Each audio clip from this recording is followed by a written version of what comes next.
Assalamualaikum warahmatullahi wabarakatuh. Salam sejahtera untuk kita semua. Sebelumnya perkenalkan nama saya Cindy Gustiani dengan ujung NIM 015 dari kelas Sistem Informasi Reguler 5A. Pada video kali ini saya akan membahas tentang pengenalan input dan juga output dari MRP untuk memenuhi tugas mata kuliah perencanaan sumber daya perusahaan pada tugas remedial quiz. Oke, langsung saja kita masuki pembahasan yang pertama yaitu tentang pengertian dari MRP. Sebenarnya MRP itu apa sih? MRP adalah singkatan untuk Material Requirement Planning, adalah sebuah prosedur logis atau aturan, keputusan dan juga teknik pencatatan terkomputerisasi yang dirancang untuk menerjemahkan jadwal induk produksi atau MPS Master Production Schedule menjadi kebutuhan bersih atau NR Net Requirement untuk semua barang. Dan MRP ini dikembangkan untuk membantu perusahaan manufaktur dalam mengatasi kebutuhan barang-barang dependen secara lebih baik dan juga lebih efisien. Sistem ini membantu perusahaan manufaktur untuk yang pertama itu menetapkan jadwal produksi, kedua menghitung kebutuhan bahan baku, ketiga mengelola persediaan, dan keempat perencanaan pembelian. Oke, next kita akan memasuki pembahasan yaitu tujuan dari MRP. Sebenarnya MRP ini nih melampaui dari sekedar kebutuhan barang baku untuk perhitungan kebutuhan barang baku. MRP ini berperan sebagai otak dari sebuah sistem yang kompleks, memberikan informasi yang sangat krusial untuk pengambilan keputusan. Yang pertama itu kalau tujuannya itu informasi dalam pengambilan keputusan, mulai dari pembatangan pemesanan, terus juga pemesanan ulang, terus yang ketiga adalah penjadwalan ulang. Dan ada juga pegangan untuk pengambilan keputusan, baik itu keputusan baru maupun keputusan yang lama yang harus diperbaiki. Oke, langsung saja kita memasuki pembahasan yaitu tentang input dan output dari MRP. Di sini terdapat gambar input MRP itu ada jadwal induk, struktur produk, file pencatatan persediaan, terus juga proses dari MRP itu sendiri, dan menghasilkan output 4, yaitu yang pertama itu ada unit pemesanan, jadwal penerimaan, dan juga laporan dari kinerja pengembalian. Nah, di sini kita akan membahas tuntas dari input dan juga output dari MRP satu persatu. Oke, kita bahas dulu yang pertama itu adalah input dari MRP. Yang pertama adalah jadwal induk produksi atau Master Production Schedule.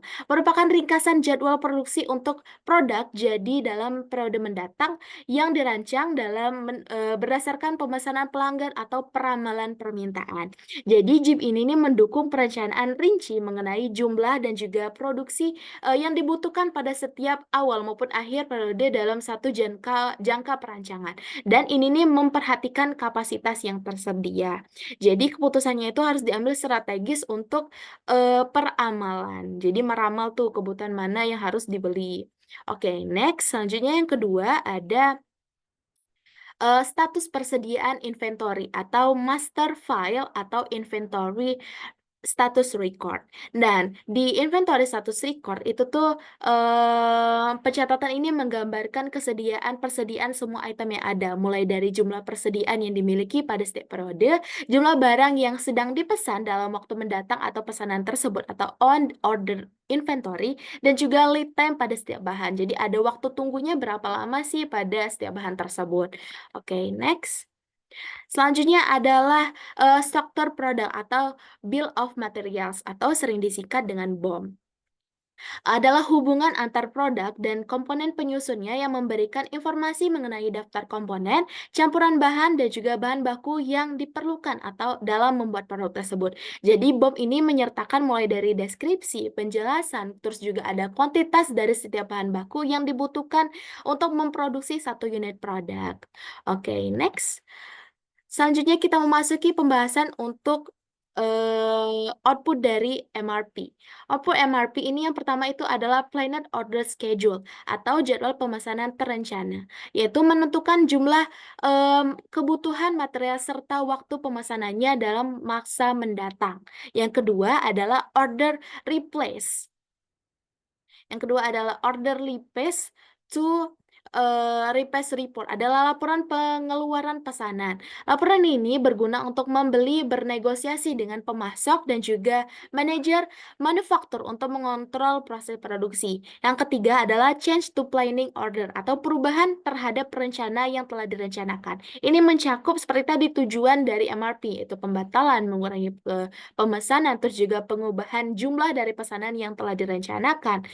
eh, untuk diubah atau untuk di-change. Yang terakhir adalah performance report atau laporan penampilan. Laporan ini menunjukkan sejauh mana sistem bekerja terkait dengan kekosongan stok ataupun ukuran-ukuran dari produk tersebut lainnya.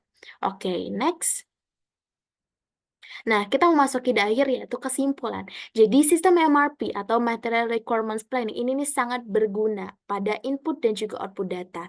Input MRP adalah fondasi dari sistem, sedangkan output dari MRP itu sendiri adalah menghasilkan akhir yang diberikan nilai tambah bagi perusahaan.